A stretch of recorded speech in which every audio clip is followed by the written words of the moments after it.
अस्सलाम वालेकुम नाज़रीन, प्रोग्राम उम्मीद के साथ मैं हूं करतलन खटक। आज हमारे साथ प्रोग्राम में जो गेस्ट मौजूद हैं वो colonel retired doctor Javed Mirza साहब हैं, जो कि 8 किताबों के मुसन्निफ़ भी हैं। इसके अलावा हज़ारों पेशेंट्स का इलाज कर चुके हैं और बहुत कामयाबी के साथ मुसलसल इलाज उन्होंने जारी रखा हुआ है। अस्सलाम वालेकुम सर, प्रोग्राम में तशरीफ़ लाने का बहुत शुक्रिया। सर, आप बताइएगा अपनी स्पेशलिटी, ताकि नाज़रीन को पता चलें कि आप किन बीमारियों को डील करते हैं और किस तरह से पेशेंट्स का इलाज करते हैं। मैं कायरोप्रैक्टर और रिफ्लेक्सोलॉजिस्ट हूँ और मैं इनसे जिस्मानी दर्दों का, जैसे पट्ठों का दर्द, गर्दन का दर्द, कमर का दर्द, बाजू का दर्द और टांगों का दर्द शामिल है, जैसे सुन वगैरह, इनका इलाज बगैर दवाइयों के इस्तेमाल किए और बगैर सर्जरी के करता हूँ। कायरोप्रैक्टर यूरोप, अमेरिका और एशिया के कुछ ममालिक में जैसे चाइना, जापान, मलेशिया वगैरह में कॉमन है, वहाँ इनकी ट्रेनिंग भी है। हम मोहरों और जॉइंट्स का इलाज करते हैं बगैर दवाइयों के, इस तरह से कि अगर आप रिकॉल करें तो नर्वस सिस्टम के बेसिकली 3 हिस्से हैं। एक हेड, ब्रेन, हमारा जो हेड होता है बॉडी का सबग्राफी है। दूसरा स्पाइनल कॉर्ड, मेन हिस्सा स्पाइनल कॉर्ड है। और थर्ड स्पाइनल नर्व, जिनके थ्रू ब्लड सर्कुलेशन होती है। स्पाइनल कॉर्ड में जब मोहरे ब्लड सप्लाई करना किसी वजह से कम कर देते हैं, जैसे जब उनमें कमजोरी आती है, डीजेनरेटिव चेंजेस आते हैं, जो उम्र के 30 साल के बाद वाले हिस्से में अक्सर औकात आ जाती हैं, तो उस सूरत में स्पाइनल नर्व्स में ब्लड जाना कम हो जाता है, जिसकी वजह से दर्द, तकलीफ, खिंचाव, मुख्तलिफ अमराज हमलावर हो जाते हैं।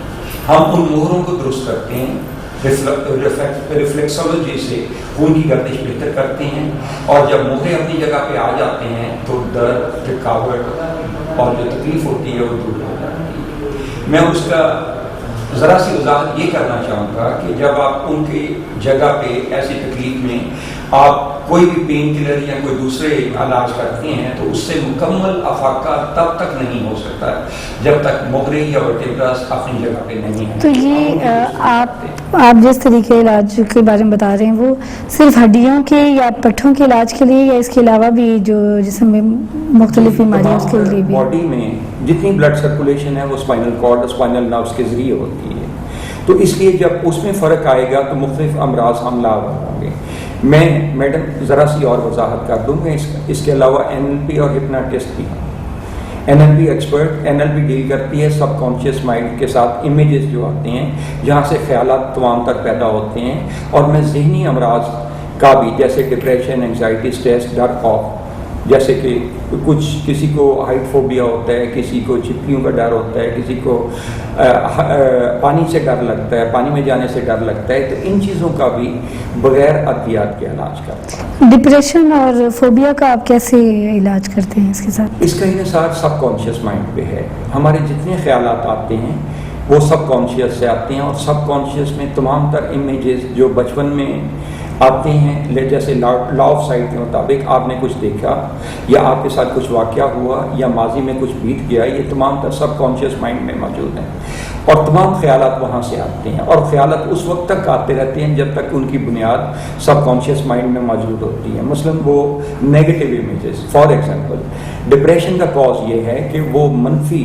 वाक़यात जो मुख्तलिफ औक़ात हर आदमी के साथ पेश आते हैं, जैसे किसी ने किसी के साथ बुरा किया, कुछ नाकामियाँ, कोई अच्छा काम करना चाहता था लेकिन फेलियर होगी, तो इन सब की बुनियाद जो है इमेजेस की शक्ल में, वीडियोस की शक्ल में हमारे सबकॉन्शियस माइंड में जो मेगा मेमोरी है उसमें मौजूद है। वहीं से तमाम ख्यालात जब एक तसलसल बना लेते हैं तो वो डिप्रेशन का बायस बनते हैं। हम NLP और हिप्नोसिस से उन इमेजेस को, उन नेगेटिव इमेजेस को ख़त्म करते हैं, उनको डिलीट करते हैं, उनको फेड करते हैं, ताकि उनकी बुनियाद जो मनफी ख्यालात की बुनियाद है वो ख़त्म हो सके और इस तरह मनफी ख्यालात ना हो। तो इसका मतलब साइकेट्री से इसका कुछ कनेक्शन है? जी, साइकोट्री से मशवरा दिया जाता है, साइकोलॉजिस्ट दवाई देता है, लेकिन हम बगैर अद्वियात के उनकी बुनियाद जो है मनफी ख्यालात की वो ख़त्म करते हैं NLP से और हिप्नोसिस से। इसके अलावा आपने कहा कि कायरोप्रैक्टर हैं, तो उसका फिजियोथेरेपी से कनेक्शन जो है वो क्या है? नहीं, थोड़ा फ़र्क है। कायरोप्रैक्टर जो है वो मोहरों के और जॉइंट्स के साथ, लेट से कि जोड़ों का दर्द जैसे हो गया, उनको एडजस्ट करता है। कायरोप्रैक्टर मोहरे एडजस्ट करता है। लेट से आपकी गर्दन या पट्टों में या अपर हिस्से में अगर दर्द हो तो वो C6 से जो स्पाइनल कॉर्ड का सर्वाइकल का हिस्सा है, अपर हिस्सा है जो गर्दन के पीछे मोहरे हैं, वहाँ से आएगा। चेहरे पे खिंचाव है तो वो भी वहाँ से आएगा। सर दर्द है तो वो भी वहाँ से आएगा। तो फिजियोथेरेपी मोहरों की एडजस्टमेंट को डील नहीं करती, ना जॉइंट्स की एडजस्टमेंट को डील करती है, बल्कि वो लोकलाइज्ड इफेक्ट जो है उसमें ब्लड सर्कुलेशन को इंक्रीज करती है, मोहरों के साथ को डील नहीं करती। यंग एज में भी लोगों को अक्सर कमर का दर्द, पट्टों का खिंचाव और ये होते हैं, तो ओल्ड एज में तो आपको पता ही है कि बहुत ज़्यादा ये मसाइल जो होते हैं सामना करना पड़ता है, तो उसको आप किस तरह से डील करते हैं और किस तरह से उसका इलाज करते हैं? कहा आपने यंग एज में भी, क्योंकि हमारा लाइफस्टाइल बदल गया है। मैं थोड़ी सी हल्की सी यहाँ वजाहत कर दूँ कि जैसे मैंने कहा कि स्पाइनल कॉर्ड के थ्रू तमाम तर ब्लड सर्कुलेशन होती है, इवन जो दिमाग मैसेजेस देता है बॉडी को या बॉडी दिमाग को देना चाहती है, वो भी स्पाइनल कॉर्ड, स्पाइनल नर्व्स के जरिए होती है।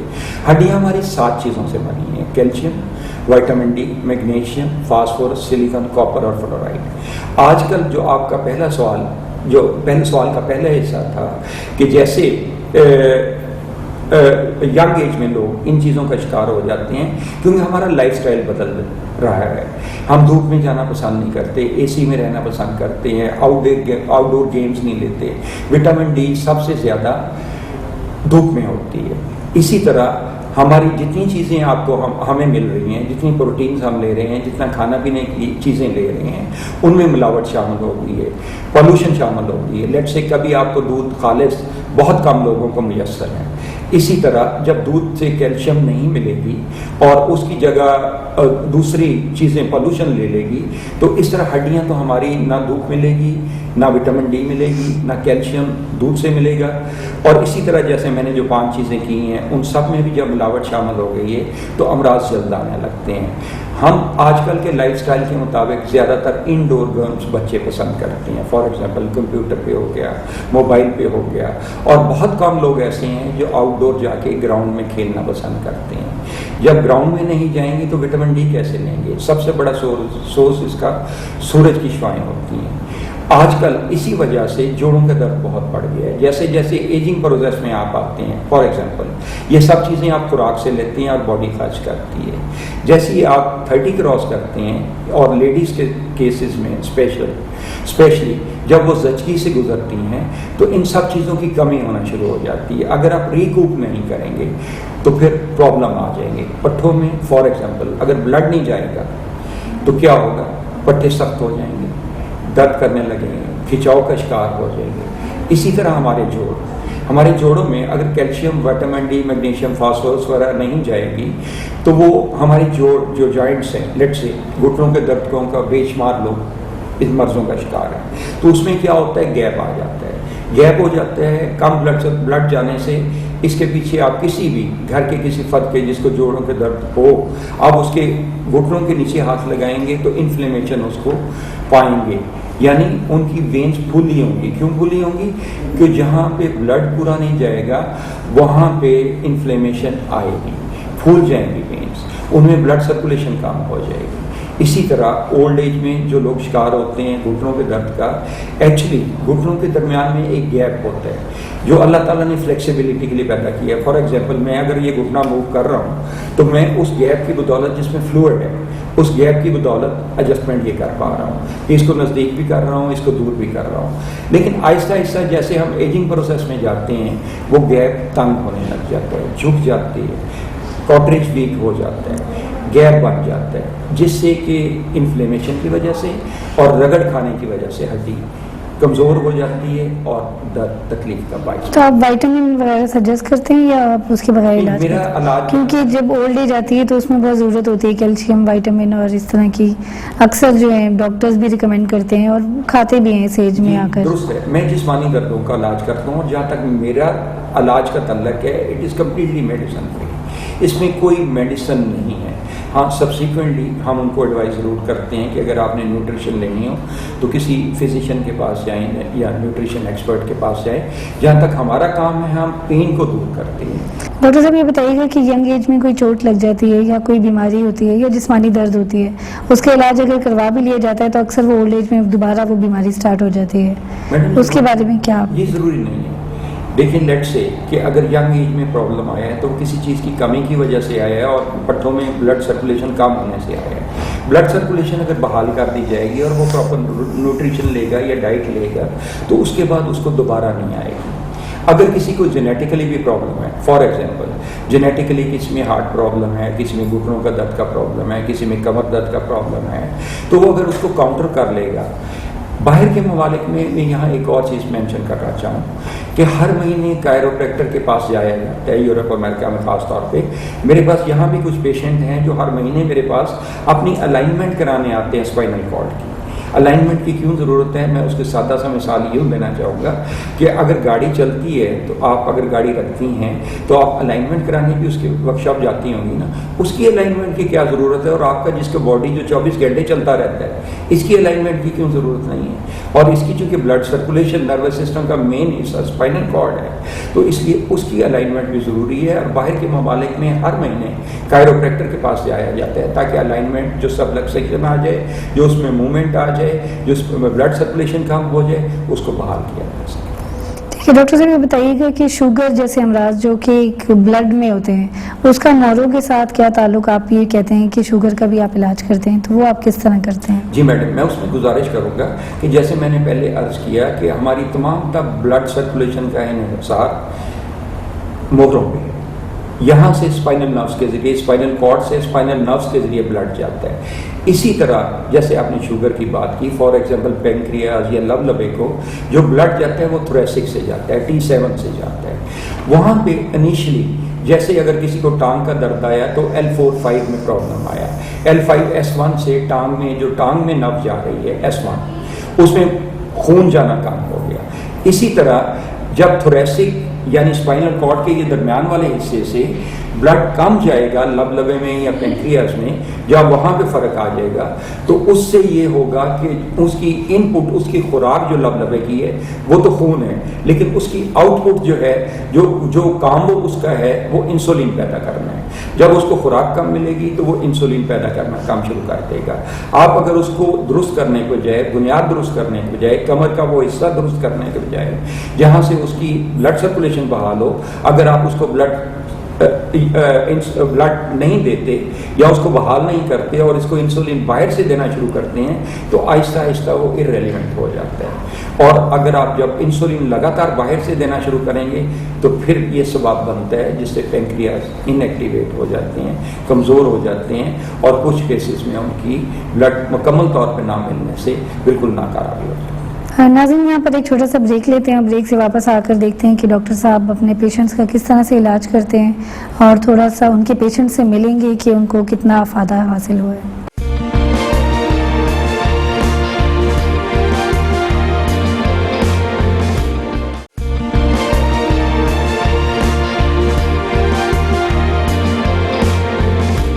आइए मैं आपको दिखाऊं कि हम इलाज कैसे करते हैं।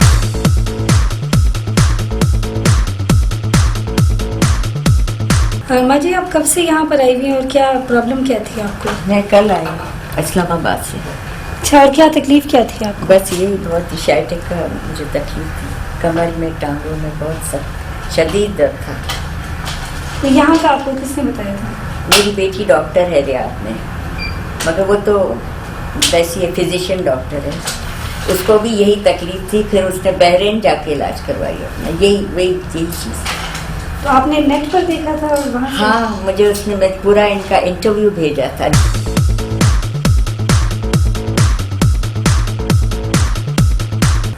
तो मुझे कहने लगी अम्मी आप वहाँ जाएं।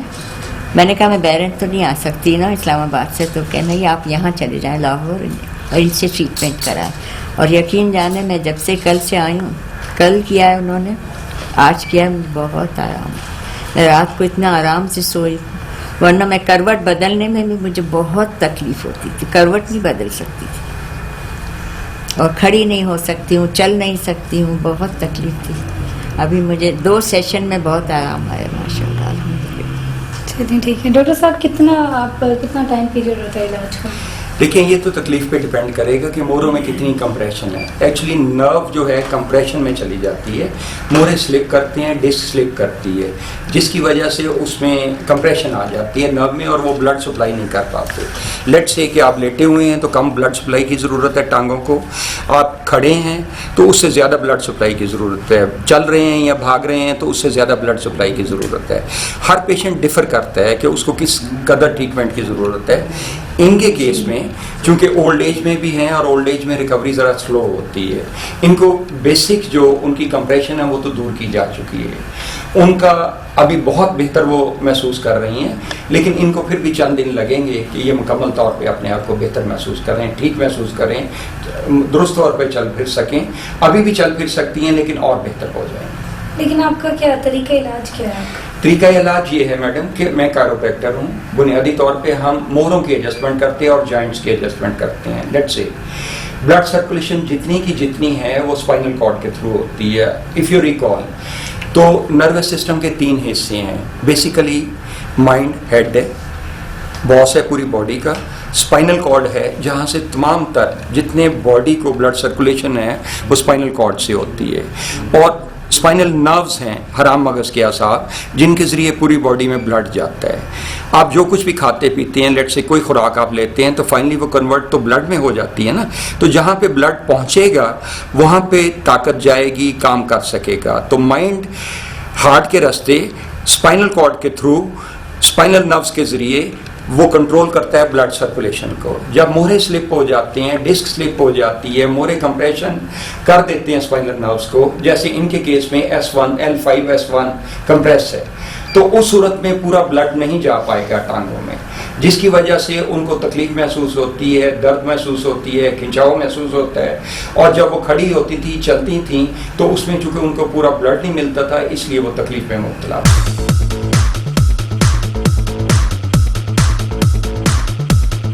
डॉक्टर साहब, कोई पेशेंट अगर आपके साथ हो और आप हमें दिखा दें कि आप किस तरह से उन पर प्रैक्टिस करते हैं, किस तरह ट्रीटमेंट करते हैं। श्योर, मैं अभी आपको दिखाता हूँ। एक्चुअली जैसे मैंने कहा कि जब तक मोहरे अपनी जगह नहीं आएंगे मुकम्मल तौर पर आराम नहीं मिलेगा।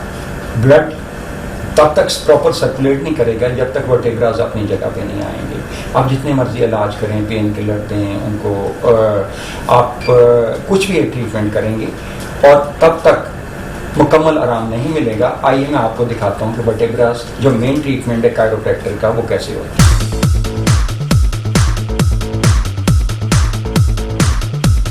अब मैं दिखाऊंगा कि मोहरे या वर्टेब्रास एडजस्ट कैसे किए जाते हैं। ये जो पेशेंट है बसीर खान आपका नाम है, और इनके गर्दन, कंधों और बाजू में भी दर्द है और इनके नीचे टांगों में और कमर में भी दर्द है। पहले मैं इनकी गर्दन के मोहरे एडजस्ट करूंगा और सब्सिक्वेंटली इनकी कमर के मोहरे यानी L4-5 एडजस्ट करूंगा, जिसके बाद आप देख सकेंगे कि उनकी कमर के कुछ हिस्सों को और जो टांगों का ब्लड सर्कुलेशन बढ़ जाएगी, जिससे वो बेहतर महसूस करेंगे। पहले मैं उनकी गर्दन के मोहरे एडजस्ट करता हूँ। वसीर साहब बिल्कुल ढीला छोड़िएगा, ये नीचे, ये अगर कैमरा ये ज़रा नज़दीक कीजिएगा, आप क्लिक की आवाज़ भी सुन पाएंगे। अब आप आवाज़ भी आपने सुनी मोहरों के एडजस्ट होने की। अब आप ज़रा दूसरी तरफ भी देखिएगा। ये वर्टेब्रास मैंने C6 और C5 को एडजस्ट किया। इनका C1 भी था, सर में भी दर्द थी, जिसकी वजह से अब इनके जो ब्लड सर्कुलेशन है चेहरे को, सर को, कंधों को और बाजुओं को बेहतर हो गई। अब मैं L4-5 की एडजस्टमेंट करूंगा, जिससे कि कमर और टांगों का जो एरिया है उससे ब्लड सर्कुलेशन बेहतर हो जाएगी। अब बसीर साहब ज़रा इस तरफ को टर्न लें, ये टांग को इस तरह कीजिएगा, ये ज़रा नज़दीक, इस यहाँ नज़दीक रखिएगा, यहाँ पे नज़दीक रखिएगा। अब ये इनकी मैं L4-5, ये L4-5 है। अब यहाँ से ये हिस्सा इनकी L4-5 है, जहाँ से वर्टेब्रास टांगों को और कमर के कुछ मोहरों को ब्लड दे रहे हैं। ये जगह इनकी डिस्प्लेसमेंट में है, वर्टेब्रास मूव किए हुए हैं। मैं इनको एडजस्ट करूँगा, जिससे इनकी ब्लड सर्कुलेशन कमर और टांगों को बेहतर हो जाएगी। आपने आवाज़ सुनी जैसे कि। अब मैं दूसरी तरफ से एडजस्ट करूँगा। अब बसीर खान साहब ज़रा उस तरफ टर्न कीजिएगा।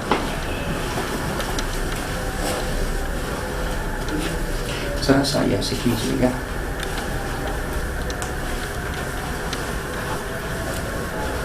थोड़ा सा आगे तो हाँ बस ऐसे हो गएगा, थोड़ा सा नजदीक कीजिएगा। ये जैसे कि आपने अभी देखा, मैंने उनके मोहरों को एडजस्टमेंट किया, अब उनके टिश्यूज़ को थोड़ी हीलिंग की ज़रूरत है।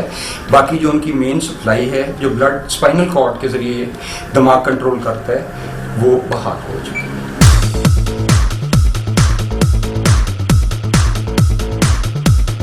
ये छठा मोहरा जो है, ये अगर स्ट्रेस में आ जाए तो वहाँ से ब्लड सप्लाई होता है कंधों को, बाजू को, गर्दन के कुछ हिस्सों को, और बाजू में हर एक जगह पे तकलीफ आने लगती है और शोल्डर ब्लेड के पीछे भी तकलीफ आने लगती है। जब इन जगहों पे तकलीफ आने लगती है तो आप जितने मर्जी पेन किलर देते जाएं, जितने मर्जी ट्रीटमेंट करते जाएं, वो ट्रीटमेंट सब आर्जी तौर पे असर करेंगे। और जब तक ये वर्टेब्रा छठा, ये C6 कहलाता है, ये अपनी जगह पे नहीं आएगा, उस वक्त तक उसको रिलैक्सेशन नहीं मिलेगी।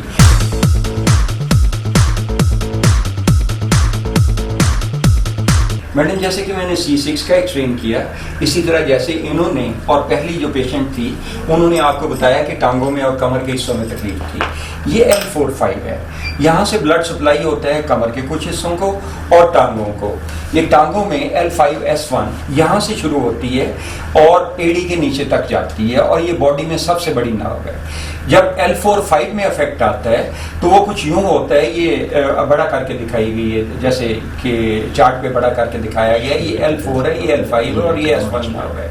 ये दरमियान में डिस्क होती है। ये डिस्क इसलिए अल्लाह ताला ने अता की है ताकि हम झुक सकें साइडवेज, आगे पीछे की तरफ, तो इसलिए ये फ्लेक्सिबिलिटी पैदा करने के लिए है। जब मोहरे डिजेनरेटिव चेंजेस आ जाती हैं, उनमें हड्डियां कमज़ोर हो जाती हैं, दूसरे लफ्ज़ों में नरम हो जाती हैं और सुकड़ जाती हैं कुछ, क्योंकि 30 ईयर्स के बाद इनमें अब्जॉर्प्शन जो खुराक की है वो कम होने लग जाती है। और हड्डियां 7 चीज़ों से बनी हैं: calcium, vitamin D, magnesium, phosphorus, silicon, copper और फ्लोराइड। जब अब्जॉर्प्शन कम हो जाती है बॉडी में तो उसमें डिजेनरेटिव चेंजेस आ जाती हैं, जिससे ये वेन्स जो हैं ये प्रेशर एक्सर्ट करती हैं और ये वर्टेब्रास वीक हो गया होते हैं। ये डिस्क स्लिप हो जाती है, ये वर्टेब्रास एक दूसरे के क्लोज आ जाते हैं, और ये नर्व जिसने ब्लड सप्लाई करना है, दैट इज S1, L5-S1, वो कंप्रेस हो जाती है, जिससे कि टांग में, जैसा कि आप इस जगह पे देख सकती हैं, ये कंप्रेस नर्व रूट लिखा हुआ है, वहाँ पे कंप्रेशन आ जाती है, जिससे कि ब्लड कम जाने लगता है। जब ब्लड कम जाने लगता है तो उसमें टांग में ताकत नहीं जाती,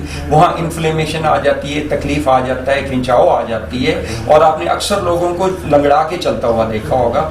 ये वो लोग होते हैं जिनकी एक टांग में प्रॉब्लम होता है। जब दोनों टांगों में मसला आ जाएगा तो उनके लिए चलना बहुत ही मुश्किल हो जाता है। इन दोनों पेशेंट्स को जिनको आपने देखा, उनको नीचे वाली प्रॉब्लम तो कॉमन थी, यानी L4-5 में दोनों का मसला कॉमन था।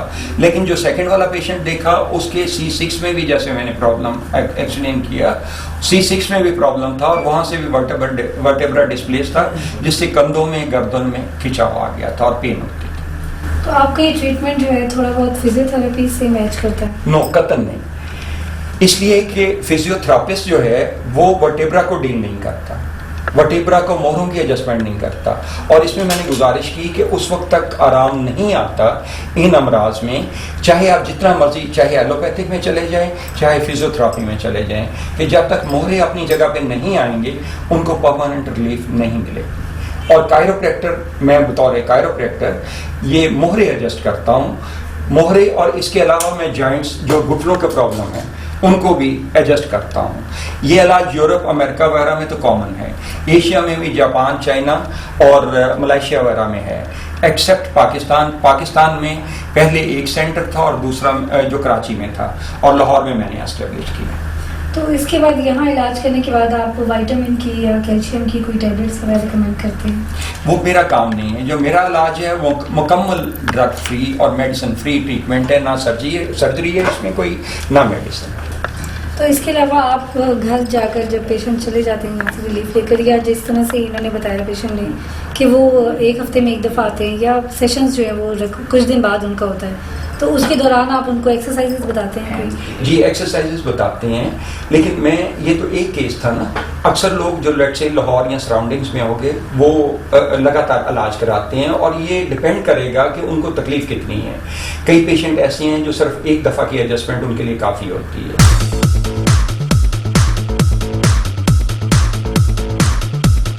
नाज़रीन, यहाँ पर एक छोटा सा ब्रेक लेते हैं, ब्रेक से वापस आते हैं और फिर डॉक्टर साहब से और सवालात करेंगे।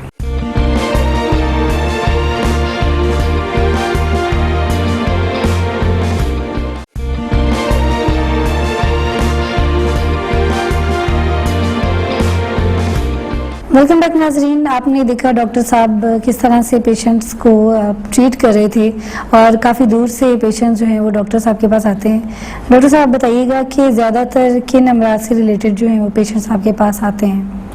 मेरे पास मैडम ज़्यादातर दर्दों के मरीज़ आते हैं, जैसे कमर में दर्द, पट्टों में दर्द, गर्दन में दर्द, बाजू में दर्द और टांगों में दर्द, टांगों हाथ पाँव का सुन्न हो जाना। ये ज़्यादातर अमराज हैं जिनके मरीज़ मेरे पास आते हैं और इंशाअल्लाह मैं आपको पूरी उम्मीद दिलाता हूँ कि मेरे पास जो मरीज़ ऐसे आएंगे उनका मुकम्मल इलाज होगा और फौरी रिस्पांस उनको मिलेगा, फौरी इफेक्टिवनेस उनको नज़र आएगी और उनकी दर्द फ़ौरन उसमें अफाका होगा। तो आप ये बताइएगा कि किस तरह से आप टाइम पीरियड आप कितना होता है उसकी ट्रीटमेंट का? Approximately 1 hour. Actually chiropractic treatment तो सिर्फ 5 मिनट का ट्रीटमेंट है, मोरे एडजस्ट हो गए तो वो ठीक हो गए। लेकिन ये हर एक की बीमारी पे डिफ़र करेगा। डिफ़र इसलिए करेगा कि किसी का केस क्रॉनिक होता है, लेट से उसका 4 साल से है, 10 साल से किसी का प्रॉब्लम है, तो उसकी जो वेन्स हैं वो भी नैरो हो जाती हैं, टिश्यूज़ जो हैं वो भी ब्लॉक हो जाते हैं। तो ऐसे लोगों को ज़रा ज़्यादा देर की ट्रीटमेंट की ज़रूरत होती है, बाकी लोग जल्दी ठीक हो जाते हैं। डॉक्टर साहब ये बताइएगा कि क्योंकि ज़्यादातर लोग जो हैं वो अवेयर ही नहीं है कायरोप्रैक्टिस से, कायरोप्रैक्टर से, तो आप इसके बारे में बताइएगा कि पाकिस्तान में इस नोयत के कितने क्लिनिक्स मौजूद हैं या कितने डॉक्टर्स जो हैं वो यहाँ मौजूद हैं?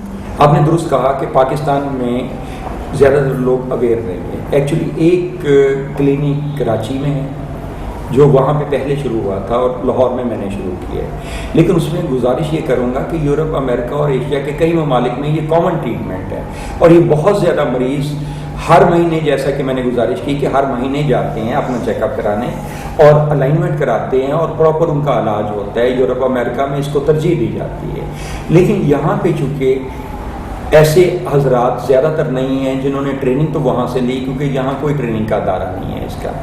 ट्रेनिंग वहाँ से ली लेकिन उसके बाद वापस आ गए हों, बल्कि वो प्रेफर करते हैं कि वहाँ पे हालात बेहतर समझते हुए, वहाँ पे पेमेंट के रिजल्ट बेहतर समझते हुए वो वहीं पे सेटल हो जाते हैं। लेकिन जैसे आपने जैसे कहा कि दवाइयों के और सर्जरी के बगैर इसका इलाज होता है, तो उसके हिसाब से तो हर हॉस्पिटल में एक ऐसा डॉक्टर होना चाहिए जो कि इस तरह से इलाज कर सके पेशेंट्स का। जी, इतने ज़्यादा क्वालिफाइड लोग होंगे तो उम्मीद है कि डोर स्टेप पे भी ये इलाज अवेलेबल होगा, लेकिन for the time being Pakistan में ना इसकी कोई ट्रेनिंग का अदारा है और ना लोग प्रेफर कर रहे हैं कि वापस आके इसका ट्रीटमेंट करें। इसी वजह से लोग ज़्यादातर इस टर्म से, कायरोप्रैक्टर के इलाज से ज़्यादातर अवेयर नहीं है। और मैं कई लोगों को एक्सप्लेन करता हूं जब मैं उन्हें बताता हूं कि हम कैसे इलाज करेंगे, उनके मोहरे कैसे दुरुस्त करेंगे, तो पहला सवाल उनका ये होता है कि आप कैसे ठीक कर देंगे। पहला सवाल ये होता है कि आप दवाइयों के बगैर कैसे कर देंगे, क्योंकि हमारे कॉन्सेप्ट में, हमारे लाशूर में, हमारे जहन में ये बैठा हुआ है कि दवाइयों के बगैर नहीं हो सकता, जबकि हकीकत ये है कि जब स्पाइनल कॉर्ड से ब्लड सर्कुलेशन दुरुस्त कर दी जाए और स्पाइनल नर्व्स में ब्लड दुरुस्त तौर पे जाने लगे तो उस सूरत में। तो आप कब से इसकी प्रैक्टिस में आप हैं? मैं तकरीबन 10 साल से इसमें। तो आपसे कितने पेशेंट्स अवेयर होते हैं, कितने लोग आते हैं आपसे इलाज के लिए? जी, मेरे पास डेली कोई तकरीबन 20 की एवरेज है, जो कम अज़ कम, चूँकि मेरा इलाज 1 घंटे का है, मैं इससे ज़्यादा ट्रीट भी नहीं कर पाता एक दिन। लेकिन हालांकि वेटिंग पे होते हैं, काफ़ी लोग ऐसे हैं जो टाइम तो लेना चाहते हैं, लेकिन मेरे पास चूँकि मैं इससे ज़्यादा कैपेसिटी नहीं है ट्रीट करने की, जितने मैं मैक्सिमम एक दिन में ट्रीट कर सकता हूँ कर लें। तो जो स्टूडेंट्स हों या जो करना चाहते हैं, आपके इस फील्ड को ज्वाइन करना चाहते हैं, तो उसकी क्या उसकी रिक्वायरमेंट्स क्या होती हैं कि इससे पहले कोई स्टडीज़ होती हैं स्पेसिफिक वो करनी पड़ती हैं या बाहर जाकर ही ट्रेनिंग जो होती है वो ज़रूरी होती है, किस तरह से करते हैं? क्योंकि इसकी ट्रेनिंग के अदारे तमाम तर बाहर हैं। पाकिस्तान में कोई ट्रेनिंग का, कायरोप्रैक्टर की ट्रेनिंग का अदारा नहीं है। इसलिए बाहर ही जाना पड़ता है और उनकी बेसिक जो रिक्वायरमेंट है वो ग्रेजुएट होना चाहिए। 5 साल का कायरोप्रैक्टर का कोर्स है, लेकिन रिफ्लेक्सोलॉजिस्ट और जो दूसरी चीज़ें हैं जिनसे मैं ट्रीटमेंट करता हूँ, जैसे NLP, हिप्नोसिस मैंने कहा, इनकी ड्यूरेशन डिफरेंट। और कुछ आपने ये बताया था कि कुछ ट्रेनिंग भी आप यहाँ पर अपने इदारे में दे रहे हैं। जी, मैं रेकी की, रिफ्लेक्सोलॉजी की, आपको प्रेशर की, इस तरह की ट्रेनिंग देता हूँ जो कि शॉर्ट ड्यूरेशन की। ट्रेनिंग जब कंप्लीट हो जाती है तो वो यहाँ से क्वालिफाई करने के बाद कहीं पे ट्रीटमेंट कर सकते हैं?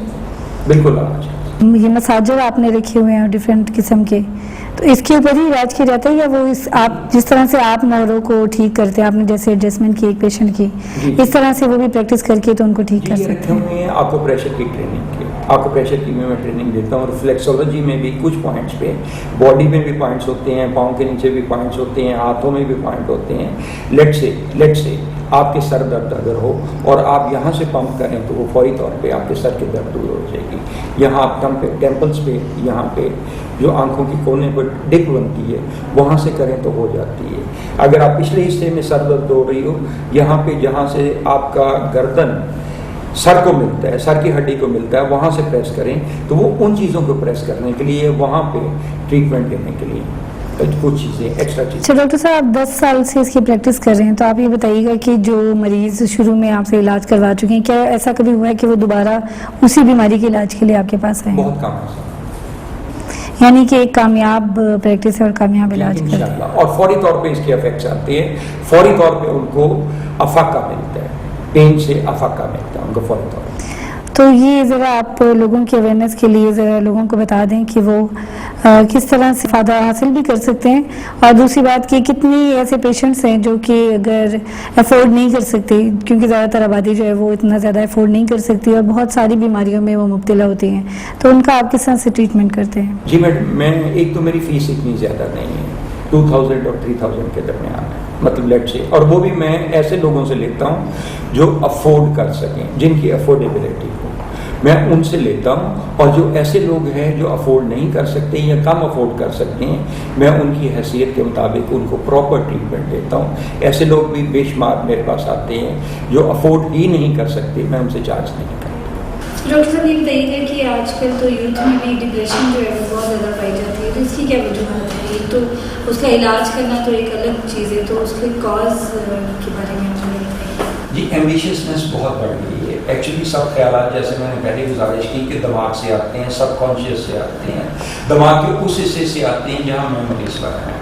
रिसर्च के मुताबिक हर आदमी को 24 घंटे में 12,000 से लेकर 72,000 तक ख्यालात आते हैं, और उनमें से 90% का तल्लुक माजी के वाक़यात से होता है। माजी के वो वाक़यात जो नाकामी पे हों, लेट से कोई इम्तिहान में फेल हो गया, किसी के साथ बुरा हो गया, किसी के साथ अच्छा सलूक नहीं हुआ, कोई अपनी कामयाबी हासिल नहीं कर सका, कोई सर्विस हासिल नहीं कर सका, कोई पूरे मार्क्स हासिल नहीं कर सका।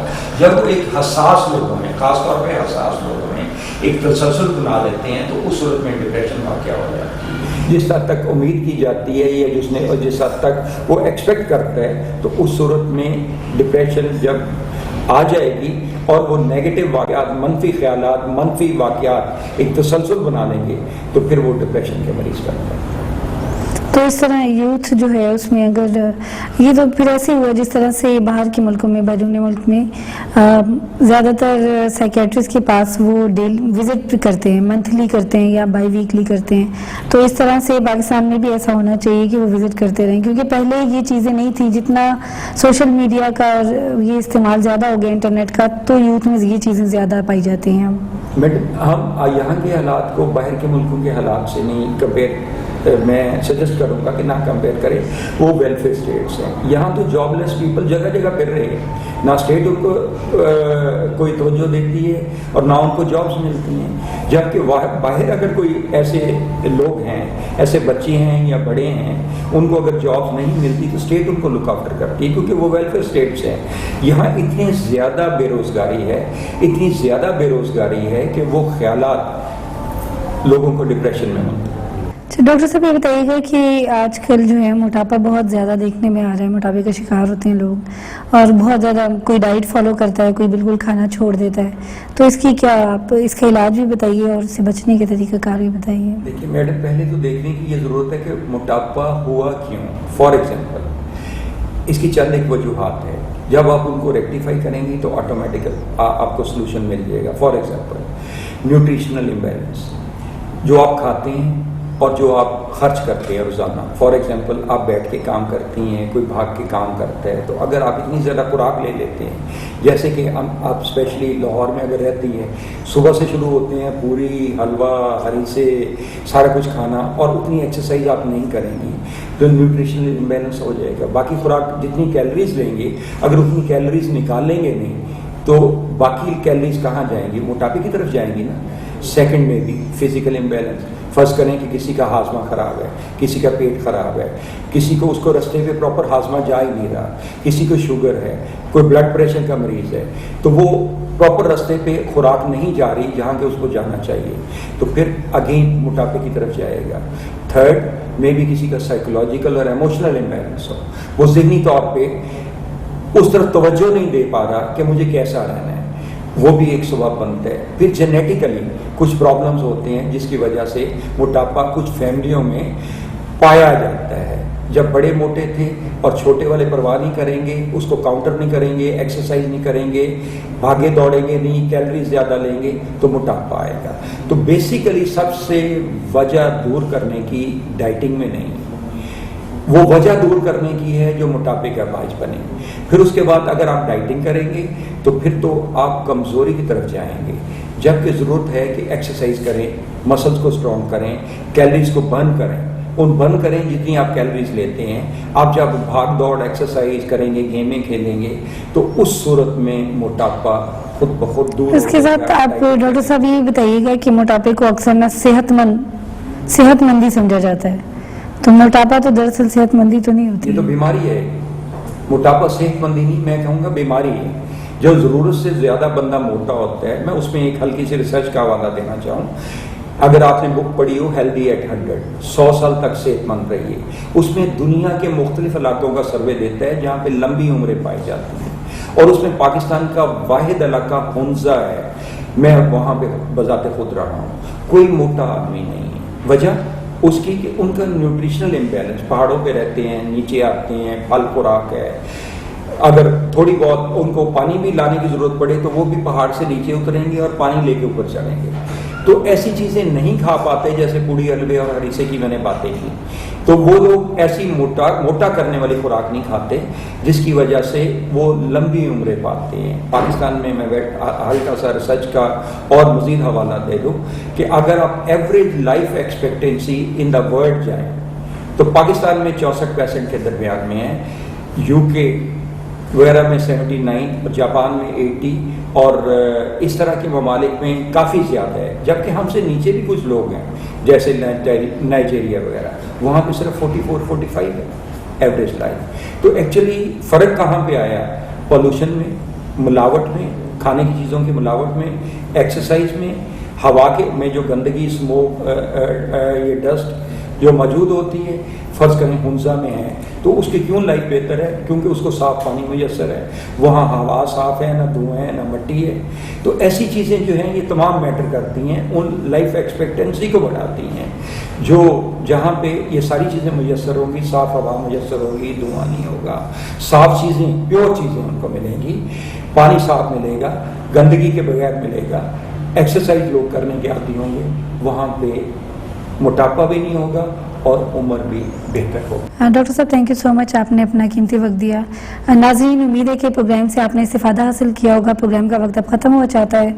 आप ये देख सकते हैं कि डॉक्टर साहब ने मुख्तलिफ़ किस्म के तरीके इलाज हमारे सामने रखे हैं जो कि दवाइयों के बगैर और सर्जरी के बगैर इलाज करते हैं, और पाकिस्तान में तकरीबन हर घर में ऐसे मरीज़ मौजूद हैं जिनको मुख्तलिफ़ किस्म की दायमी या मौरूसी बीमारियों का शिकार हैं, लेकिन उनको अपने इलाज के बारे में कोई मौसर जगह जो है वो पता नहीं चलती कि वो कहाँ पर जाकर अपना इलाज करवाएं।